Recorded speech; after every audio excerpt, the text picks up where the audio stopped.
Welcome to Wealthy Women's Conversation Podcast, where we celebrate the incredible journeys of everyday amazing women who are building their own path to wealth and financial security on their own terms. I am your host, Trishelle Williams, and I am so thrilled to have you join us today. Here on Wealthy Women Conversations Podcast, we are all about breaking the mold and rewriting the rules when it comes to creating wealth. Are you an amazing woman that's 40 years old or older who's looking to build financial freedom? Then this is a podcast for you. Our goal each week is to be a beacon of hope and inspiration, no matter your age or money experience level. On this podcast, you will hear from amazing women who have overcome obstacles, defied societal expectations, and created their own version of wealth, success, strength, and resilience. Now, get ready for a heartwarming, relatable, fun, and empowering conversation that will leave you feeling motivated to take action. Together, we'll shatter limitations, challenge conventional thinking, and redefine what it means to be a wealthy woman in today's world. So, let's tune in to today's conversation.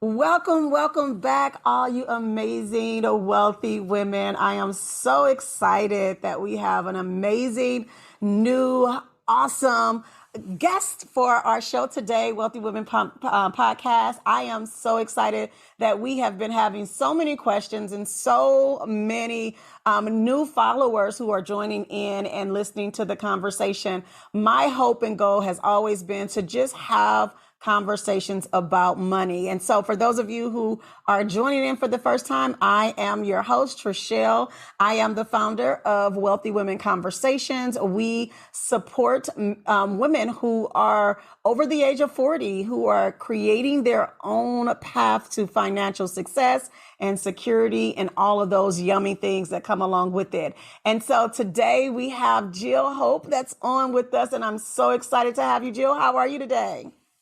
Hey, Trishelle, I am great. Thank you so much for having me. I'm so excited to be here. This is one of my favorite things to talk about is women and money. Yes, come on, women and money. And for those of you who don't know, one of the reasons why I started the podcast, because I do a lot of conversations around money inside my Facebook group, but I am doing it in a podcast form because I was truly inspired by the interview that Oprah Winfrey did with Michelle Obama. And she had this one section, Jill, and I don't know if you've watched it. It's on Netflix, but there's this section in this interview where she talks about having girlfriends sit around the table and they're having table conversation times. And they're talking about all the things that you normally won't talk about outside of a safe, protected space. And guess what? Money is one of those areas, right?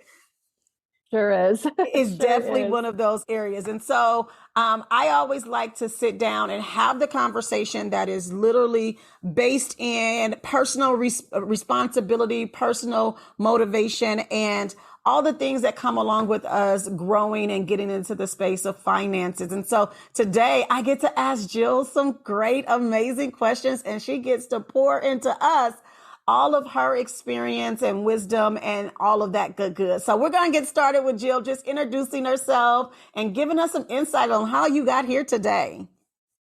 Oh, yes, I would love to. So I started my business. I have an online business. I started back about 15 years ago now. But prior to that, I worked in corporate for 22 years. And I got to the point in my job where, I had a very successful corporate career, but I got to the point where I got tired of spending a 40-hour plus work week, again, helping someone else's agenda, helping someone else's objectives. And And I felt like I wasn't really using my voice. I wasn't really using my gifts to the fullest extent. And I also I was ready. I just was ready to do more and do something that felt bigger and more aligned with me. I understand that. And so what's your business, Jill? Share with us. Tell us what you do. Yeah. So I'm actually in the second iteration of my online business. I started out as a parenting coach. I supported parents to build confidence and self-esteem in their kids. And I did that Ooh, for about, awesome. yeah, it was really awesome. And it was born from my own challenges when I became a new mom, at kind of later in life. And there were a lot of challenges around it, and I felt like I was doing a terrible job and that I was letting down my son. And I really had to dig deep within myself. And I learned at that time that one of our greatest personal development journeys is you discover it when you're a mother, because you face all your stuff that you never had to face before. And Yeah. the interesting thing is, when I did start my business, because I learned some stuff, I had some great successes and some great turnarounds in my own family, started sharing that with other people. And then it became about building that business. And then I was faced with my second deep personal growth journey, because you learn so much about yourself when you're building a business as well. Yes, you do. It's such a eye opener. Things you would have never thought were an issue for you is staring you right in your face. So I totally get it. I Yes. totally get it. Well, that's awesome. And you said this is your second iteration. And so how did you get into that space?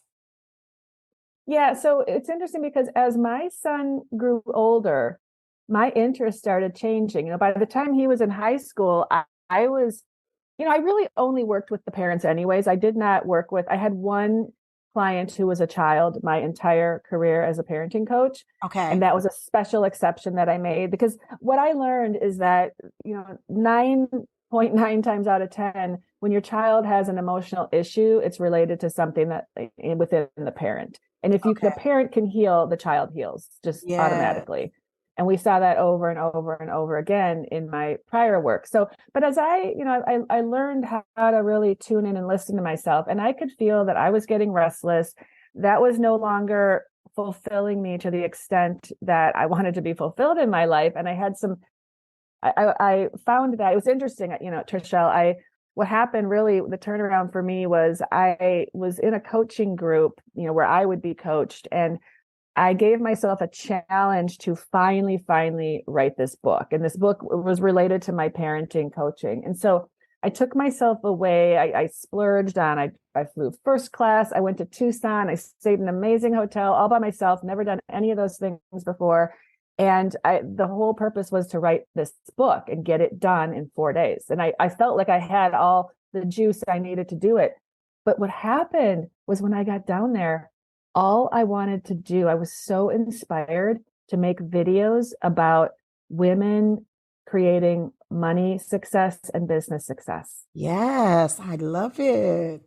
And I'm like, where did Ooh. this come from? Like, Say why am the I? agenda changed. Yes, it did. It really did. And so I left realizing, like, that's not the book I'm supposed to write. I really need to make a shift in my business. So that's when I changed, and I started actually, and truth be known, some of the parents that women I was coaching for parenting, we naturally, like, we solved that issue, and then we gravitated into this stuff, but I wasn't promoting it at all. Yeah, Nobody knew I was doing it until yeah. after this trip I took. Got it. That sounds so much like my pivoting story. I was in my first or maybe third iteration of me becoming who I am. I was coaching wives and had a flourishing, almost 75,000 follower wife group, and with chapters, 60 plus chapters across the United States of wife groups, just chapters here, a couple in international spaces. And I was just like, yeah, this is not it anymore. This isn't it. And what the it became is me understanding that a lot of the reasons for the women who were a part of being inside the wife group for support, they were really trying to get support because they really wanted to leave the really trying and devastating marriages that they were in, and they could not leave it. Not because they didn't want to, not because they didn't know how to, it's because they weren't financially fit to do so. Yes. That was heartbreaking for me. It was one of the most heartbreaking things from just this space of it. And I started from that point helping women get into the space of building their own businesses so that they can create passive income to create their exit strategy. And then when I got from that was another iteration. And then I got into Wealthy Women Conversations and started to really start having conversations about money. So pivoting into the space of financial wellness and success is definitely a part of who I am as well, Jill. We're on the same path, girl. We're on the same path. Probably why we connected. Right? I know, that is so absolutely awesome. So in that space, did you immediately get into the financial space, or did it take you some time before you got there? Well, it definitely took me time because I initially was not giving myself permission to admit that this is really what I wanted to do. So first I had to admit it to myself, and then I really had to own it out there more publicly and visibly. That was really, really hard for me to do. But, speaking of, you mentioned that all these women, like they struggled with the financial side, and it's what kind of trapped them. And one of the things that some mentor I had way back when I started said is that your biggest mess is your message. And initially, when I started my business 15 years ago, I thought my biggest mess was how I was showing up as a parent. But once I started to make that pivot, I realized, oh, I actually have a much bigger mess in my life that has been there forever. And it is exactly what you said, Trishelle. It was around feeling empowered within myself to make money on my own. Yes. Yeah. And I totally agree. Now, when you said it, I literally I jotted that down because I would say I did very well in making money, but I didn't know how to keep it. And it was such a big mess. And I am still coming out of the mess from the space of just not knowing how money functions, how it operates, how to not just get it, but also know that you're worthy to have more of it. And you don't have to sacrifice your left arm and right ear in order to get it. You can have it and have it in a flow and an ease and in the things that you love. And I had not given myself permission to do that either. And I love when I hear women say give themselves permission. I do want to ask you, what did giving yourself permission look like? You know what it looked like, Trishelle? It literally, and I am not exaggerating when I say this, I became, and I think this happens to so many women, we become very disconnected from what we really desire. Yeah. Because we're always listening to everyone on the outside. And especially like if you become a mother and you create a family, you are, or even you're just in a partnership or you're building something, in a partnership type relationship, you're not just making decisions for yourself. And we women, we're always like putting our needs and our desires on the back burner for everybody else. So I got to the point where I really didn't have, like, I couldn't make decisions. I didn't know what my opinions were about things. And so I spent an entire year, no exaggeration, with one question. And that one question was, what does Jill want? I needed to connect with what I wanted before I could give myself permission. I didn't really know. Yeah, that was awesome. And what challenges did you come up against? Any challenges and obstacles in order for you to answer that question, to even get on the path to giving yourself permission? What would that look like? Yes, because what happens, and this happens for a lot of people too, and this is what my clients deal with all the time that we work through, is that when you start opening up to what you want, and that is, I call that your voice of desire. When you start to connect with that voice and listen to her and hear what she wants, and you decide, you give yourself permission to say yes to that voice, what happens is then all these other voices come rushing in. The voices of shoulds and shouldn'ts, the voices of self-doubt. Maybe maybe, this is well, like any little thing goes wrong. It's like, oh, this is a sign that I shouldn't move in that direction. No, it's not. No, Right. it's not. Double down on if it's still aligned for you as a desire, you want to double down. So what happens is, and what happened for me for sure, is that as soon as I got clear on things that I want, and honestly, I'm still getting clear about what I really want, but I know so much more now than I did back then. But, right when I said, okay, this is definitely what I want, I'm giving myself permission to have this, then it was dealing with all the old conditioning and the old beliefs that were trying to tell me all the reasons why I can't have it and why I shouldn't have it, you know? I And then totally, your shadows get triggered. yeah, Your absolutely. shadows start getting triggered. And if we don't know how to look at that stuff, or we choose not to look at it, that is like such a drag in terms of like it'll change the way you make decisions if you don't deal with all of that baggage. Yeah, absolutely. And what were your approaches or strategies that you used to start building once you gave yourself permission? What were some of the first steps that you took? So one of the big things I did, Trishelle, is I got back in connection with my intuition, my voice of Hmm. intuition, because Yes. I was very intuitive as a child. I used to have these, what I used to call psychic dreams, where I knew stuff before it would happen. And it scared me. I was like 9 years old and it kept happening. And I got really scared. And so I literally to the point where every night, and I did this well into my 20s, every night when I went to bed, I would pray to God to not let me have any psychic dreams. So I Wow. literally prayed away my intuition. Wow.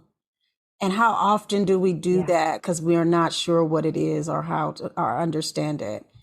So how did you get it Oh, back? yeah. Come on, Jill, give us the So, story. so how I got it back is first of all, it was a decision. And with anything we want, it starts with a decision. So I just thought, you know what? I am going to reclaim my intuition. I am going to reconnect to it. I'm going to start listening to it. I'm going to start learning how it speaks to me, because everyone's intuition speaks to them in different ways. And I am going to learn how to trust it by stepping into it and seeing what happens, which takes a lot of faith, but it's the only way to really know, was that my ego voice or was that my intuitive voice? So Yeah. I literally, that's what I did. I started, I had to be quiet. That's one of the things we don't often do, is be still, especially if you're a go-getter, action taker. I know that I'm Yeah. that kind of a person. I Yeah. can fill my time really easily, but it's really hard for me to sit on the couch and just be quiet. Mm-hmm. So Mm-hmm. I had to do that. I had to listen. And then I would, like, when I went to Tucson, that was an intuitive hit. I literally was sitting on the couch and I said, okay, I need to write my book. What is the next step I need to take?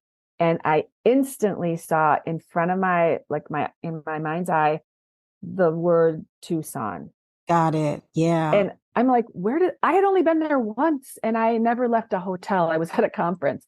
So I knew nothing about Tucson. I'm like, that's interesting, but I followed it. Right. Right. And led you right to some absolutely great, awesome, and amazing, yummy now that you're walking out. I love that. I definitely love that. I would also think that as you were walking through the process, how often did you have to remind yourself that what you're walking out is for your highest good? How often were you talking to yourself?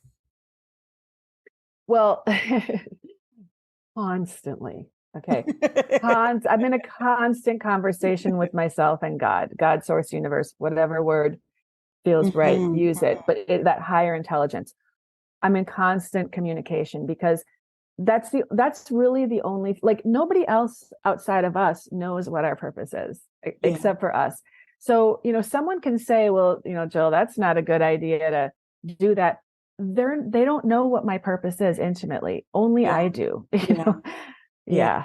And get into the place where you can trust who you are. That's been a huge, I'm in a current state of trusting self, which depending on where you are and where you've come from and what you've been told, it's very difficult to do. And I grew up in very religious spaces and grew up in the church, and trusting self is definitely not something you're supposed to do. The heart, quote unquote, is wicked and you should not follow it. And so getting into a place where you're trusting that you do know, you are aware, you can make choices and decisions for yourself is so very important. And I think I have struggled so much. I still get trust messages sent to me on a day-to-day basis. Trust that you know where you're going. I still sit back, even with all of the success that I've had, even with all of the things I've encountered, I still bump up into the trust space. And so I'm constantly having conversations with myself as well.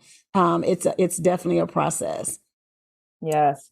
Yeah. And one of the coolest things I ever learned was that the moment, well, first of all, you could not have a desire. And I guess I want to clarify, I'm not talking about like those, like, ooh, I really want to have an ice cream cone right now. I'm talking about like a heart and soul desire. Mm-hmm. You can't even register that something is a desire without the way for it to be made manifest in your life to also be there exactly at that time. Yeah. You wouldn't even feel it. You wouldn't even know it was a desire. And when I realized that, like, that gives you a lot of, that aided my trust. Is like, well, okay, I know this is true. So if I'm feeling it, then it's almost like a call from that thing to step into it. Just follow that desire, step into that desire. Yes, absolutely. So as you were walking that out and moving forward, if we were to fast forward into all of the steps that you took or the strategies that you employed in order to build and start growing, how did you start to get into the money space on your own terms? What did you do? Well, I was fascinated by money. Like, I've always been fascinated by money, but I always kind of rejected this whole, like, you need to save and you should sacrifice, because I grew up, my dad had a really good job, but we lived as if we were very poor. And I'm not exaggerating. Like, and here's an example to show. I'll never forget, I was probably about 7 years old, and my dad comes home from work and he's like, kids, I got you a new car, for my mom to drive us around in. And I was so excited. I ran out there. I was in my pajamas. I ran out to the driveway and I looked at this car and I was like, oh my God. And I literally thought this, what the F is that? Right? I'm 7.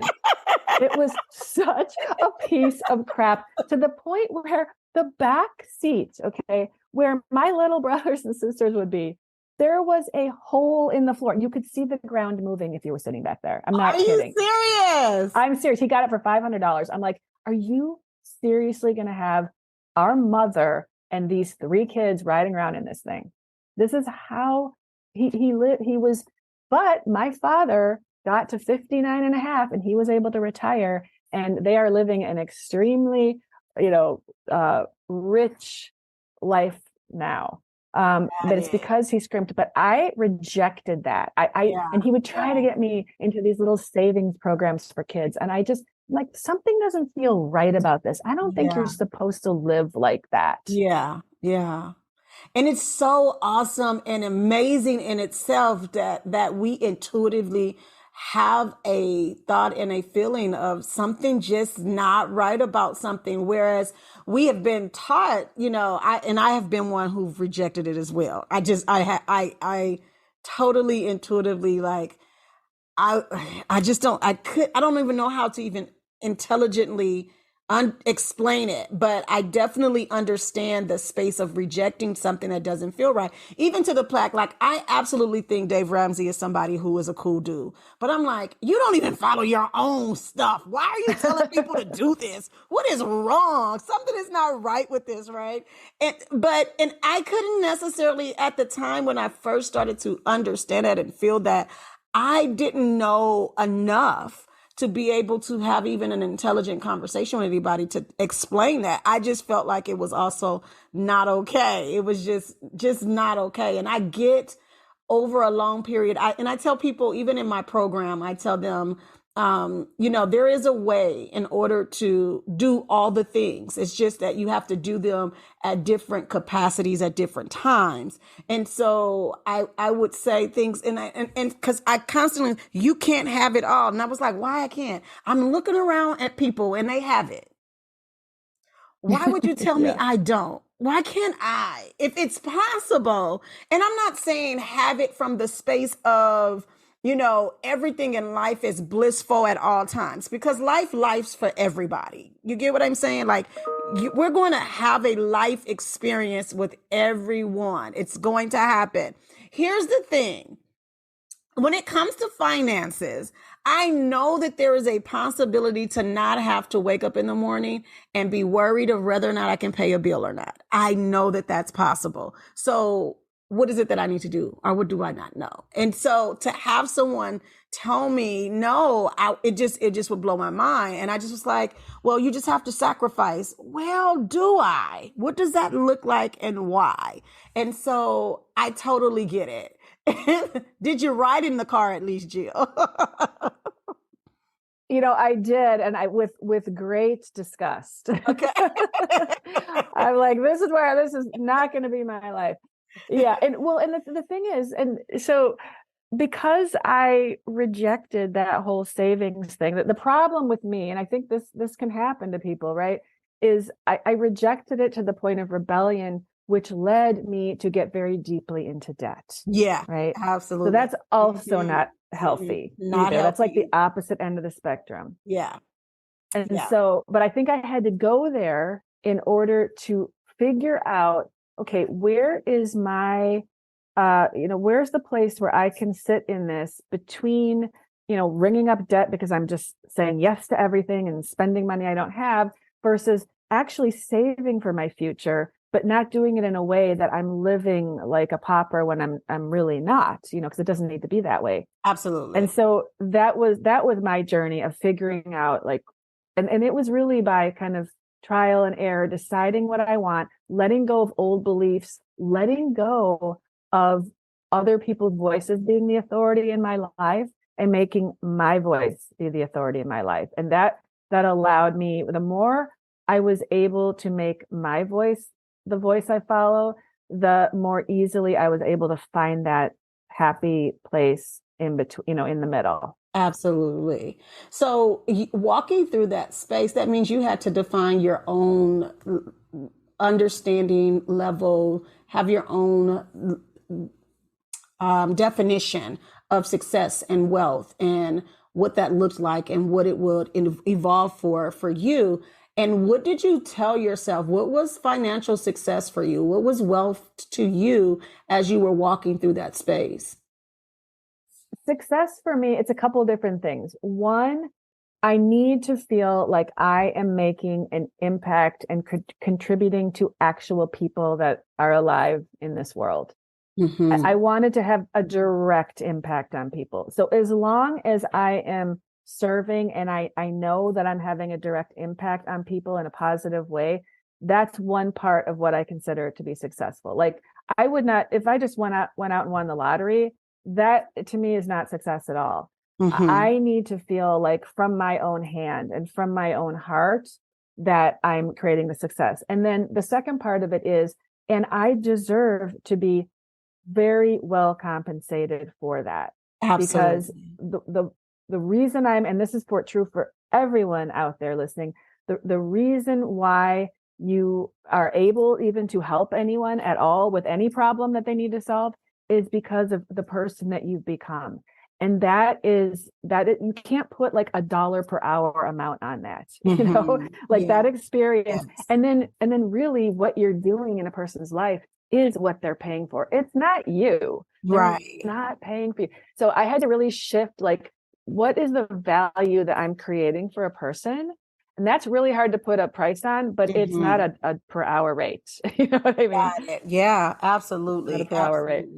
Absolutely. Well, I would say a good 80%, 85% of the women who are a part of the Wealthy Women Conversation groups, they are all very much so new in the space of giving themselves permission, having these conversations, talking about money, success, and creating what that looks like for them on their own terms as well. And so, I know it because not only do I engage with them on a daily basis, but also it used to be me. It was me who it wasn't until I was 40 years old to pause and say, this is not the way it's supposed to be. Something's not right, right?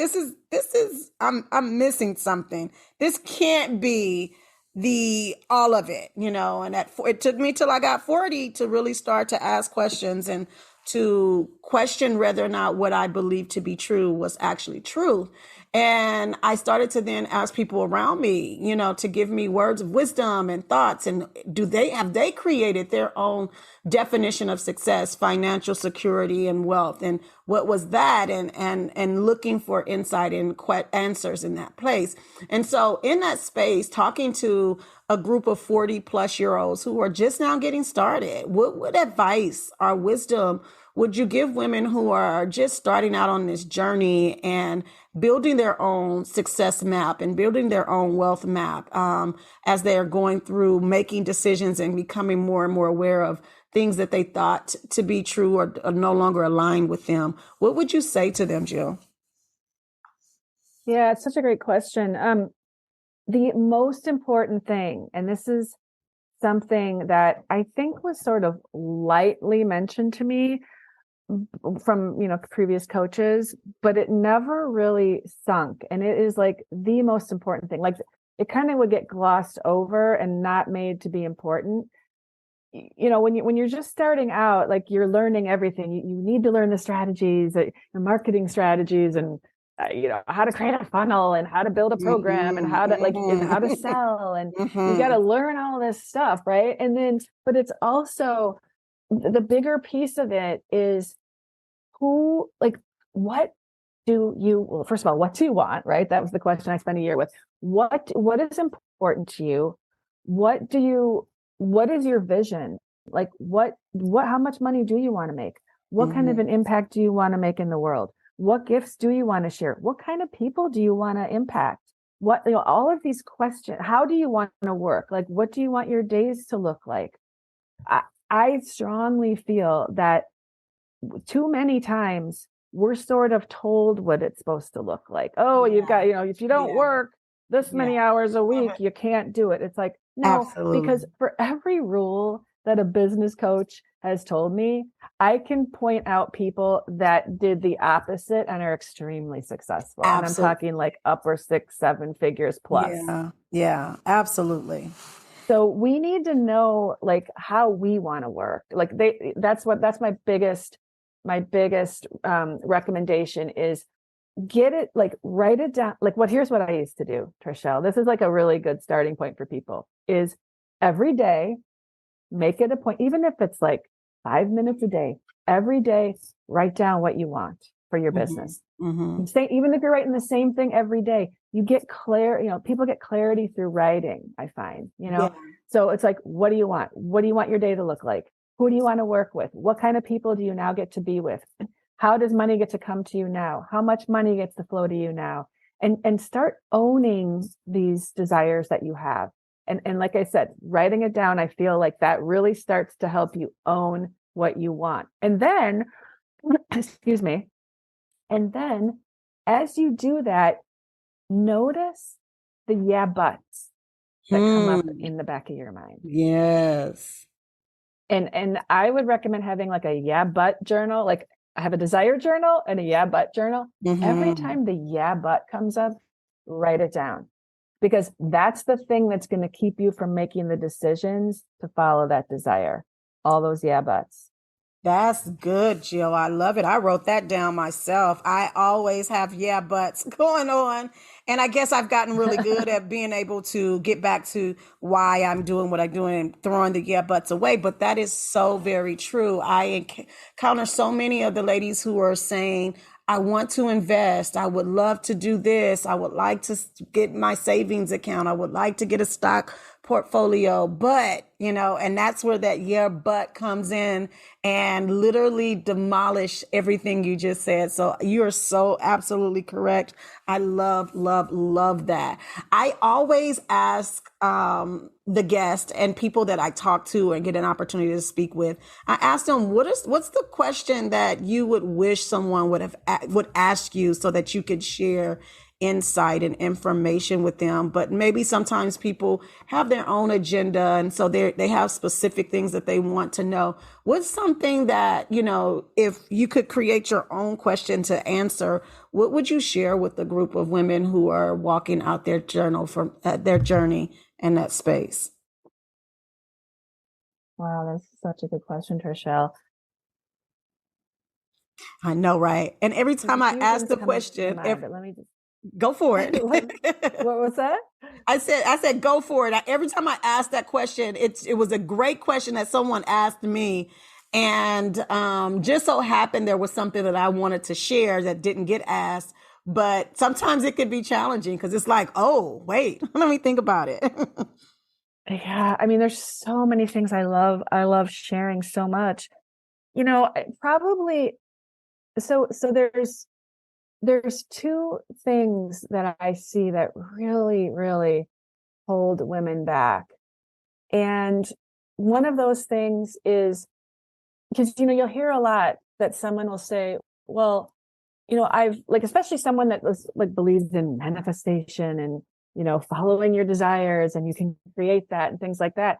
And, and I've worked with people like this where they're like, but Jill, I couldn't want it more. I have decided that I want this. I know what I want. I'm clear now. I've figured it out.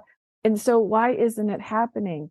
Mm-hmm. And one of the biggest things I see is that if you get clear in what you want, which yes, once we figure that out, we can feel like we're so clear. That's only half of it. Then you have to decide that you're going to have it, right? Yes. So we can decide to want it, but we don't always decide to have it. That is a totally different energy. Yeah. Wanting kind of keeps you in that wishing land, and deciding to have puts you into action. You've got to have both. You want to have the clear desire, but you also, that action piece aligned with the vision is so important. And then the other thing is that we are growing, changing beings. I mean, I am a different person right now than I was yesterday at this time. Mm-hmm. Because as we live life, things happen, we process things are coming up. We're constantly changing and growing. We never just stay the same. And because of that, the things that we want are also always evolving. And so it is so important to check in on yourself regularly, very regularly, and be wait a minute, is this still aligned? Is it still, and that's one of the things that happened. I should have stopped the business that I had, my previous business, much sooner, but I didn't, I thought, well, no, I've committed to this. And I was so afraid to change because I thought, well, my gosh, I'm not getting any younger and I'll kind of have to start over. Yeah. But I wasted a couple of years worrying about starting over when had I just started over, I probably would have been further along. So we do need to get clear on, is what I'm doing still aligned with where I want to go? Is this still aligned for me? And the best way to know that is really to practice knowing, being so connected to you that you know what you want, you know where you see yourself going. And you, again, at the very beginning, we talked about this, you give yourself permission to do it. You decide you're going to have that in your life now. Absolutely. Absolutely. I love that. I really, really love that. And that is a great space that we are going to pause from. I love the wanting versus having it, the thoughts versus the action. And I think sometimes we get so caught up in the thought part of it that we forget that the action part is so very key in that process of having it. And so I say thank you so much, Jill, for sharing your amazing knowledge and information with each of us. How can we get in contact with you, Jill? Oh, well, thank you for asking, and thank you for having me here as well. So I have an amazing free gift that can help deal with a lot of those yeah buts that are coming up. It's called The 8 Surprising Reasons You're Not Yet at Six Figures. Ooh, And that's so it kind of yummy. shows, oh yeah, it's good. It'll talk about these different voices that come up. And so it's really important to see it. If you can see it, you can stop it. Absolutely. So that gift is at ishinewealth.com/8 reasons. It's an ebook and a video, companion video. So, anyone can go grab that, and that'll give you some insight into how you might be getting in your way. Because I heard this it was startling statistic that it was something like 83 or 86% of small business owners never make more than 100,000 in their business. Wow. Like they never get past to that point. And I'm like, oh, well, we got to change that. Yes, absolutely. Because if you have a business, because if you've got a business and you're not making even six figures, it's really hard to feel abundant because you're paying out your expenses to keep your business going. And then you've got to pay taxes and like what's left over. Exactly. It's not a lot. Well, we will definitely. So I have a personal mission to.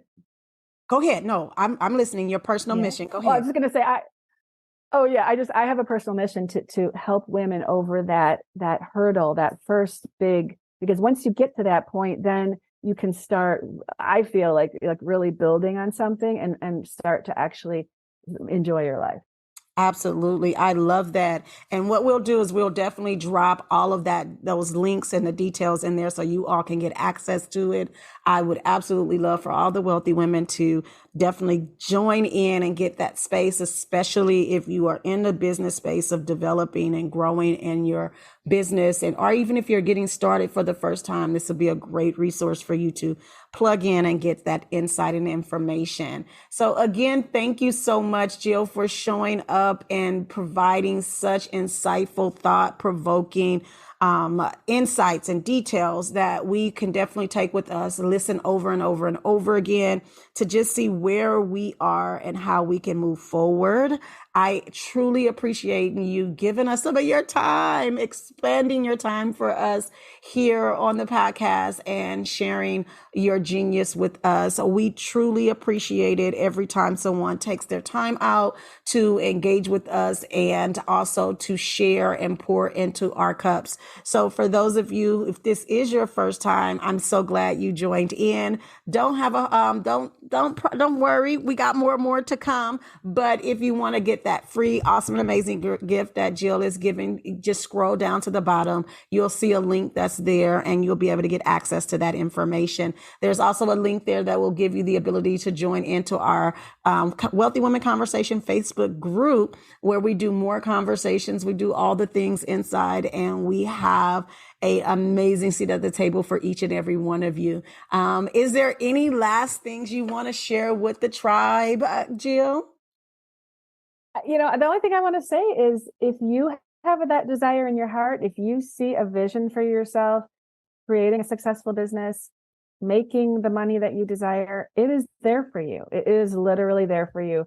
Don't give up on yourself. The only reason we don't achieve what we want is when we give up on ourselves. Like there's no outside force stopping you. You can do it.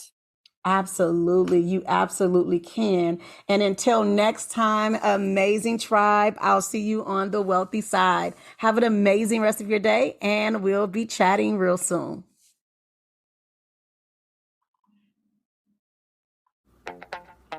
Thank you for joining us on this episode of the Wealthy Women Conversation Podcast. We hope you found inspiration and wisdom as we sat at the table to grow and learn with our amazing guest who has paved the way for her own financial freedom. Remember, you hold the power to create your own version of wealth, success, and fulfillment. No matter where you are on your journey, it's never too late to take control of your financial future. Keep seeking knowledge, exploring opportunities, and embracing your unique strengths. Together, we're challenging the norms, shattering limitations, and redefining what it means to be a wealthy woman in today's world. Join us for future episodes as we share captivating stories, insightful advice, and practical strategies to support our wealthy journey together. If you enjoyed this podcast, please don't hesitate to return next week, where there will be another amazing, brilliant, and absolutely captivating guest to speak on what it takes to build your own path to wealth and success. Thank you for tuning in to the Wealthy Women Conversations podcast. Stay focused, determined, and strive for the wealthy life you desire. Until next time, I'll see you on the wealthy side.